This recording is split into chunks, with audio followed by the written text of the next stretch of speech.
Welcome to this explainer. If you're working in local government, you know the daily pressure of trying to tackle massive, complex public issues with a budget that only stretches so far.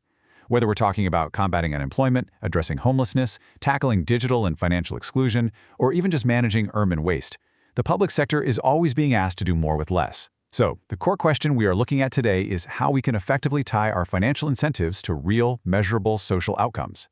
There's more than one way to do this, and the real secret is choosing the right financial structure for your specific context, your stakeholders, and your service delivery model. We all recognize the practical, on-the-ground hurdles you face every single day. When you're dealing with these really complex urban challenges, like improving sanitation and rapidly expanding informal settlements, or trying to bring financial inclusion to marginalized communities, our traditional funding mechanisms often just fall short. Simply paying for activities doesn't cut it anymore. We need models that actively drive and guarantee better results for our communities. To get there, let's start with a concept you might already be familiar with: outcomes-based contracts, or OBCs. Just as a quick refresher, OBCs are typically structured as entirely new, direct payment arrangements between governments and the people delivering the services. So, instead of paying a standard fee for service, public funds are only handed over when specific, agreed-upon social outcomes are actually achieved. They are incredibly effective for financing brand-new social interventions because they align everyone's interests around actual results. But today, we're introducing a parallel and highly flexible approach called Impact-Linked Finance, or ILF. As you'll see, ILF sits right at the fascinating intersection of blended finance, impact investing, and results-based finance.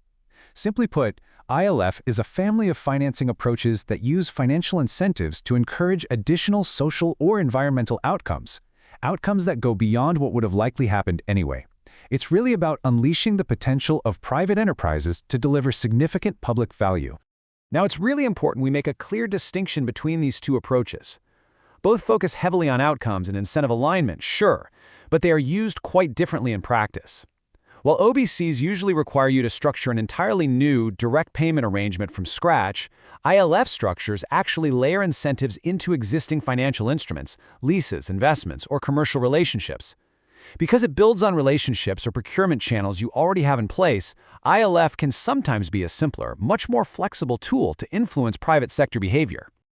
And that brings us to a crucial concept: additionality. This is literally the absolute heart of impact-linked finance. ILF is entirely about paying for additionality. It is designed to reward organizations for delivering more, delivering faster, or delivering better outcomes that extend way beyond their baseline projections. We are definitely not in the business of subsidizing outcomes that an enterprise or service provider was going to achieve anyway. The incentive has to drive the change.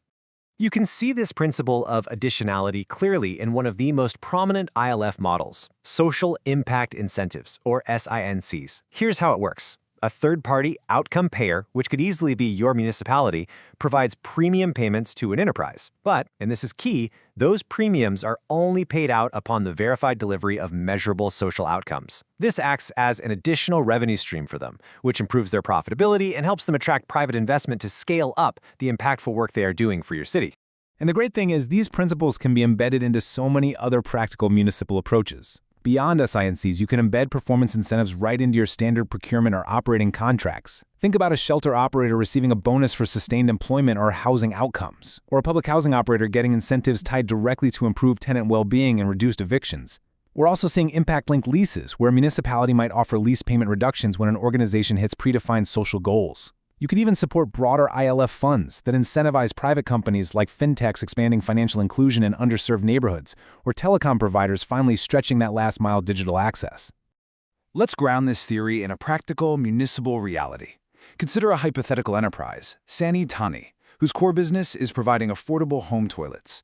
With an ILF incentive, they get bonuses specifically for expanding their services into last-mile, low-income communities that they normally wouldn't reach. Or take Ploop, an operator of urban slum sanitation facilities. Their payments aren't just for building the physical toilets. They receive ongoing payments based on the percentage decrease of sanitation-related diseases in the area. This perfectly nudges the operator to ensure residents are actually using the facilities and maintaining hygiene, aligning their business goals with your municipal health objectives. Now, let's keep a grounded perspective here. Impact-linked finance is absolutely not a silver bullet, and we shouldn't treat it like one. To be a trustworthy and effective tool for the public sector, it requires incredibly careful structuring. You need rigorous baselines and historical data so you can actually prove that additionality we talked about. You need realistic incentive schedules, highly measurable social outcomes, and very capable implementation partners. Without these pieces in place, you risk misallocating public funds, which is exactly what we are trying to avoid. But when designed appropriately, ILF is a game changer. It allows municipalities to effectively leverage limited public funds.